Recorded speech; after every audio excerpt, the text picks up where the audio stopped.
أهلا وسهلا طلاب الأعزاء، طلاب الصف الثاني الإعدادي مع حل النموذج الأول دفعة 24/25. السؤال الأول بيقول يا أولاد اكتب المصطلح العلمي.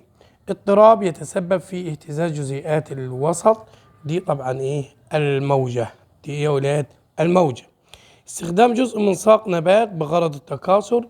ده التكاثر يا أولاد بالتطعيم سواء كان بالقلم أو باللصق. الفترة الزمنية من بدء العدوى حتى ظهور أعراض المرض. ده فترة حضانة المرض. فترة حضانة المرض والتي تختلف من مرض إلى مرض. شكل مقابل الزهرة الجميلة دي كده بيقول لي اكتب ما تشير إليه رقم واحد. رقم واحد ده كده كله كده لو عملنا الرسمة دي كده دي تسمى ايه يا ولاد؟ دي تسمى طلع. بيطلق عليها أزدية. والسوداء دي بتتكون من من خيط ومتك يا ولاد ومتك. يبقى ده يمثل المتك اللي هو بيحمل جواه كده من الداخل بيحمل يا ولاد؟ حبوب. يحمل حبوب اللقاح. طب اكتب ما يشير اليه رقم 2. ده يا ولاد؟ ده التويج وبيكون ملون لكي يجذب الحشرات. تقاس شدة الصوت بوحدة وات لكل متر مربع. طبعا دي كل الطرق الآتية من طرق التكاثر الخضري الصناعي ما عدا الأبصال ده طبيعي. أما تطعيم، تعقيل، ترقيد معاهم زراعة أنسجة ده صناعي.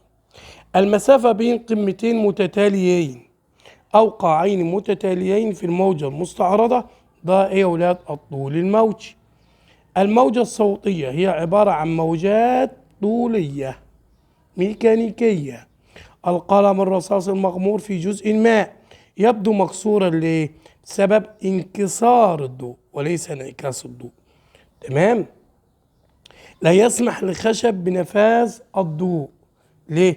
لأن الخشب كده هقول له كده لأن الأخشاب خشب من الأوساط المعتمة والوسط المعتم لا يسمح بمرور الضوء. اللي بعد كده يا ولاد صح وغلط. درجة الصوت هي خاصية تميز بها الأذن بين الأصوات القوية والضعيفة. طبعا عبارة خاطئة. ليه؟ لأن درجة الصوت دي الخاصية اللي بتميز بها الأذن الأصوات من حيث الحدة والغلظة. تمام؟ مرض الزهري ينتقل من الشخص المصاب عن طريق الاتصال الجنسي. طبعا عبارة صحيحة. القمة هي أعلى نقطة بالنسبة لموضع الاتزان في الموجة المستعرضة. عبارة صحيحة. الموجة المستعرضة هي اضطراب يتسبب في اهتزاز جزيئات الوسط. طبعا عبارة صحيحة. جزيئات الوسط بيحصل لها اضطراب وتهتز بس تهتز عمودي على خط يمين الانتشار. التويج هو عضو التسكير في الزهرة. طبعا غلط لأن عضو التسكير هو مين يا ولاد؟ الطلع. أما التويج ده مهمته جذب الحشرات. تمام؟ وحماية أعضاء التسكير والتأنيث. من الشكل المقابل أجب عرف سعة الموجة. سعة الموجة اللي هي أقصى إزاحة تصل إليها أو أقصى مسافة يصل إليها جزيئات الوسط رأسيا. طبعا أوجد قيمتها هنا كده 3 من 0 ل 3 و0 3 يبقى قيمتها 3.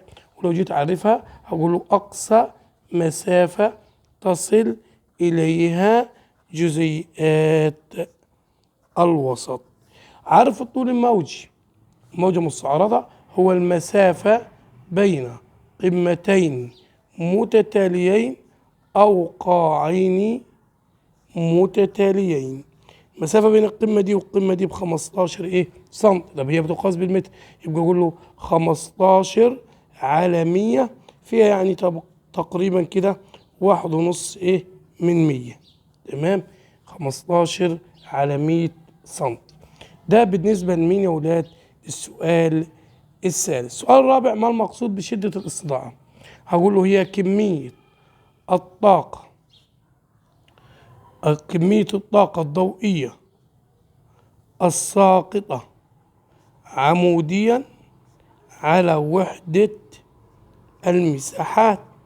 التكاثر الخضري هو تكاثر يتم تمام في أعضاء النبات المختلفة زي الجذور والأوراق والساق دون الحاجة إلى الزهرة. تلقيح خلطي هو انتقال حبوب اللقاح من متك زهرة إلى مياسم زهرة أخرى على نفس النبات. قارن بين الحيوان المنوي والبويضة. الحيوان المنوي يا ولاد بيكون شكله كالآتي. الحيوان المنوي حبيبي بيكون شكله كده: رأس،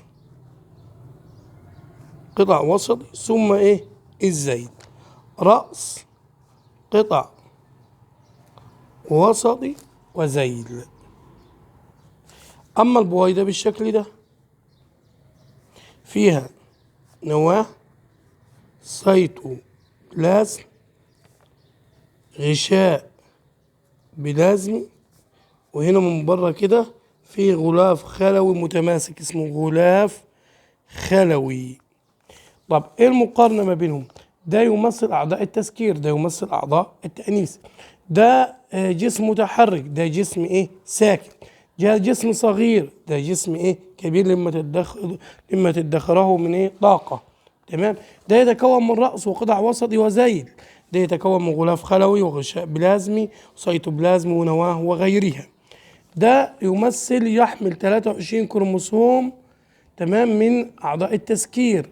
ده يمثل 23 كروموسوم من أعضاء التأنيث.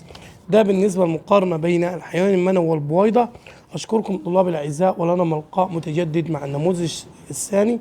كل رجائي من طلاب الأعزاء الاشتراك في القناة وتفعيل زر الجرس لكي تصل الفيديوهات لأكبر عدد ممكن. أشكركم والسلام عليكم ورحمة الله وبركاته.